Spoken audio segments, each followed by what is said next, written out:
Hello ladies and gentlemen, welcome back to another video where I show you my top 10 tips for playing Lifeweaver after how many hours? I feel like it's been a million, but it's probably been like 50 hours. So yeah, let's get into it. So number one, I'd say would be good positioning. This one is probably a very obvious one, but since Lifeweaver has amazing mobility with his dash and flower, you can play low or high ground depending on if you're just healing or fighting. He allows you to be able to jump into battle for a bit to fight someone and get out if you can do it right and safely.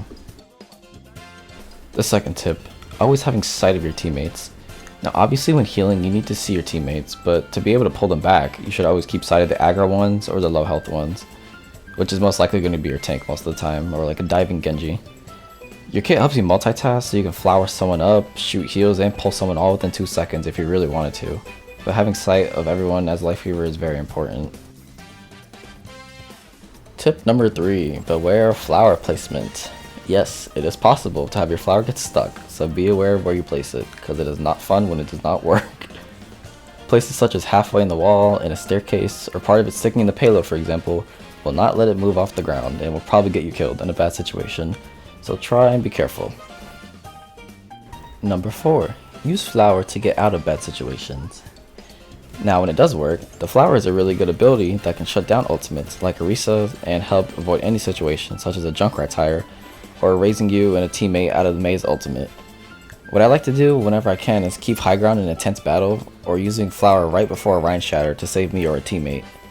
It recharges every 12 seconds but stays up for like 11, so technically it's a 1 second cooldown, so I try to use it always whenever I can, just to be safe.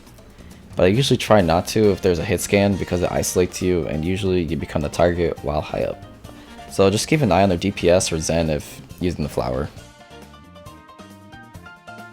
Number 5, learn head level aim to take out enemies. Thorn Valley might seem like a meh ability, but if you have head level aim, it could be a very dangerous ability in the hands of a good user. It does 6 damage per thorn and has 80 bullets, raised in the latest patch.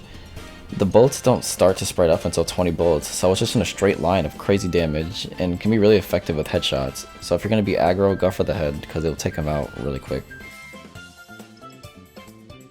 Number 6. Take down Tree ASAP when not needed anymore so you can start recharging. If you use Tree of Life in a fight or used it by mistake, the second you think you're done with the tree, make sure to press the ultimate button again to break the tree. And this is because when the tree is up, it doesn't start recharging the ultimate until the tree is gone.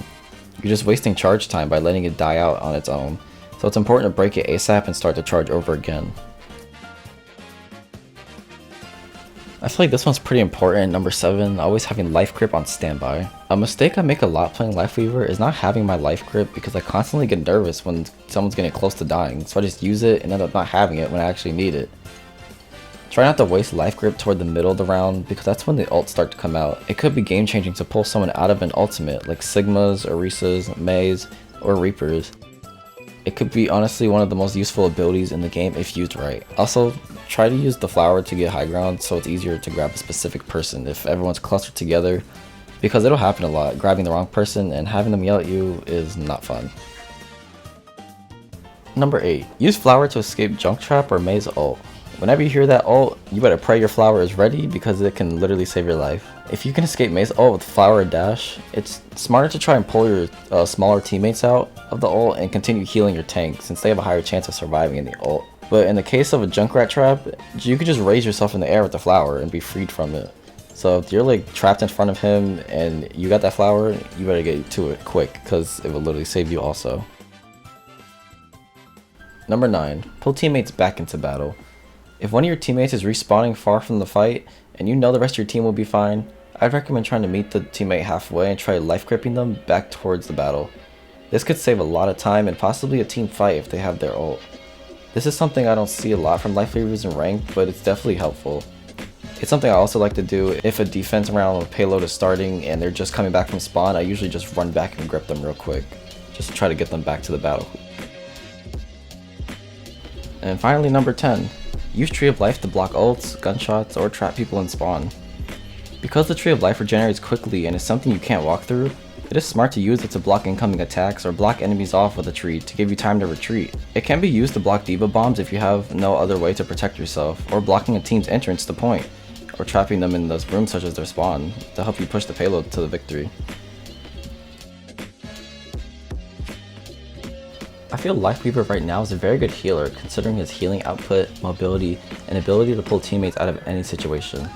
A lot of people in ranked battles, for some reason, always tell me to swap off of him even though I have the most heals, and always pull them to safety. But something tells me they haven't seen the latest patch notes for him, because at launch, he was definitely not the best. But they've been buffing him over the past few patches, and he's definitely become a great healer. Some might say overtuned, but I think it's just fine right now, especially his ult.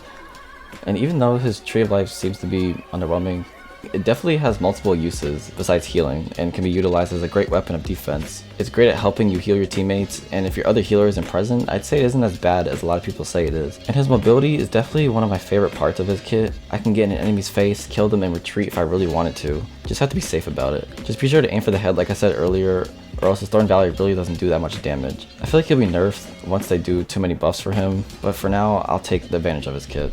So yeah, that was my top 10 tips for new Lifeweaver players, and let me know in the comments below how you guys feel about him and his kit, and what do you think should be changed about him in the future balance patches, because I know there's going to be a lot of changes knowing Overwatch, considering Hog, Sim, Sombra, a bunch of them are getting a rework. So yeah, just let me know what you guys think down in the comments below. Have a good one.